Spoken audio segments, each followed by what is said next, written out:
There are 4 teams remaining in the tournament, and without a long introduction like I do in most videos, let's just dive right in on how each team can get to the big dance.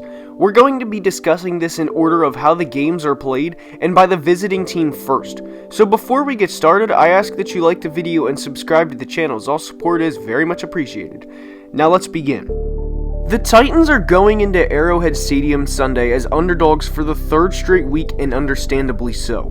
They are the 6th seed, being led by Ryan Tannehill, while the Chiefs have the, for now, defending MVP Patrick Mahomes at quarterback. The way the Titans win this game is they have to pound the rock and have the offense go through Derrick Henry. Ryan Tannehill, in 2 playoff wins so far, has had 72 yards passing and 88 yards passing, and if this gets into a shootout, that simply will not cut it. A major key for Tennessee to win is they have to win the turnover battle. If they go out and turn the ball over 2 of the 3 first drives and give Patrick and the Chiefs starting field position inside the opposing 40-yard line, then forget it, the game's already over.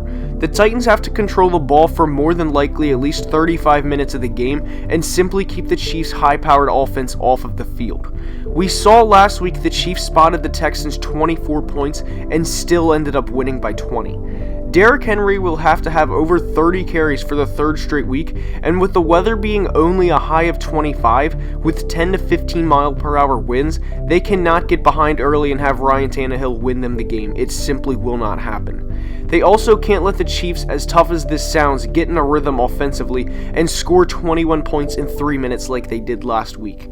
The Titans' best bet is to get Henry going early and to milk the clock as much as they can, even in the first half, to keep Mahomes and company off the field. How the time of possession and the turnover battle pans out for the Titans will directly reflect the outcome of this game for them. The way the Chiefs win this game is to keep Patrick Mahomes upright and let him be him. Another thing that will be critical for them is to get ahead and stay ahead and keep the crowd in the game.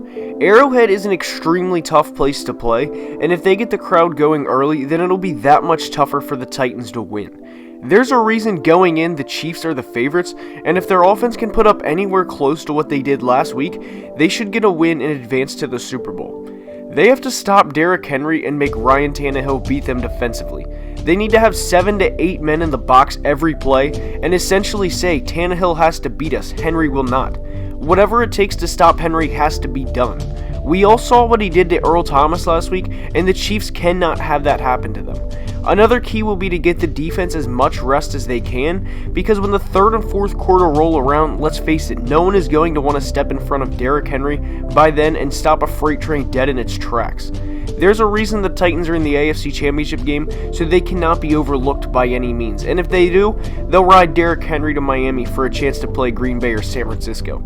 The keys for the Chiefs are to get Patrick in a rhythm, to stop 22 in blue, and to force Ryan Tannehill to win the AFC Championship game on the road. We can't start talking about the Packers-49ers game without mentioning what happened when these teams played almost 2 months ago.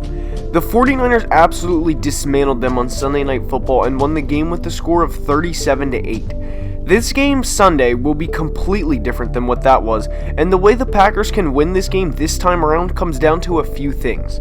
They cannot let Nick Bosa and the gang get in a rhythm defensively and get a consistent pass rush on Aaron Rodgers. We saw what happened last time they played, and it wasn't pretty to say the least. They also have to stop George Kittle, as he went for over 125 yards and a touchdown the last time these two teams played, and they can't let Jimmy G be comfortable in the pocket. If Jimmy is comfortable back there and the Smith brothers can't generate a pass rush, it is the potential to be another long day for the Packers. They also have to be able to stop the run and cannot let any of the 49ers guys get going on the ground like we saw them do to the Vikings last week. They ran all over the Vikings and controlled the ball for over 38 minutes, and by the time the game was in the 4th quarter, they were gassed and it showed. Green Bay should use that as a blueprint for what not to do in order to win this game. Davante Adams against Richard Sherman will be very fun to watch, and they have to get one of the best receivers in football going early in order to win. The keys for the Packers to win this game are to keep 12 stable, limit the run defensively, and force Jimmy, not the running backs, to lead San Francisco to the Super Bowl. The 49ers have to establish the run if they want to win the game this week. They should be well rested when game time rolls around Sunday, especially defensively, as they played just 22 minutes last week, and that's all they've played in the past 3 weeks. They'll be fresh and they have an extra day to prepare than Green Bay did, and given they had already played the Seahawks twice and Green Bay earlier in the season, they should be more than ready to play come Sunday night.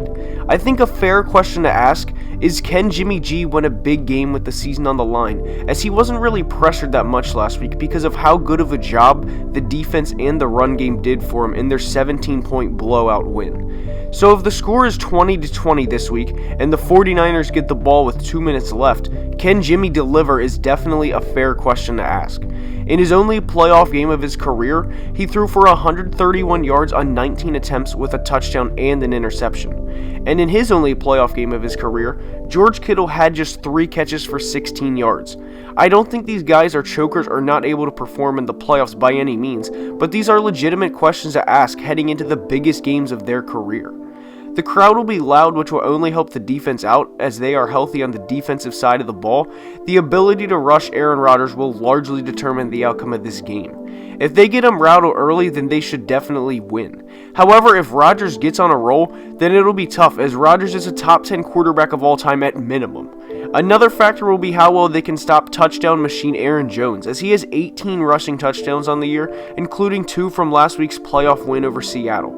The keys for San Francisco are to get the run game going, to pressure Aaron Rodgers as much as possible, and to force them into deep passing downs. I'm looking forward to both games Sunday, as they are 2 very different games that will be played, and to determine who plays for the Super Bowl in the NFL's 100th season. Anyway, that's all I have for today's video. I hope you enjoyed, and if you did, please like the video and subscribe to the channel. Again, thank you for watching, and have a great day.